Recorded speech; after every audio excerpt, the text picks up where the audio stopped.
pupunta naman tayo sa Pupunta ngayon tayo sa f-stop na tinatawag sa ibang camera. camera ng DSLR. Ngayon dito ay Wala dyan yan. Wala dito yan. Saan mo makikita? Dito. Sa rings na to. Ngayon, itong ring na to ay makikita mo yung f-stop. Ito f-stop. or iris ring ang tawag yan. Or ito ay yung zoom. Ito yung focus ring. So, medyo mahirap lang kasi usually napapansin ko nagagalaw nyo to. Papakikita mo dito, may nakasulat na open. Pag tinaas ko, magkakaroon siya ng 4.6. So Gaan pwede rin maging na yun, close. pampaliwanag, papalabo. Yes, lahat yung tatlo na yon is to adjust yung brightness sa optimal.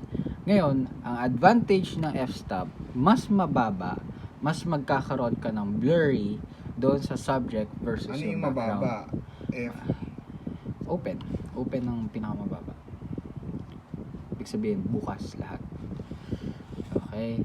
Ngayon, paano kung hindi mo ma-select si iris? Let's say, kahit anong ganun mo, hindi nagbabago. That's because, meron ka tinatawag dito na iris button sa baba ng ND filter. Yan. So, ipipress mo lang to. Pag pinress mo, Pag pinaras ko, may lalabas na STD. Ibig sabihin, yan na yung automatic value niya. Siya mismo nagsiset niyan.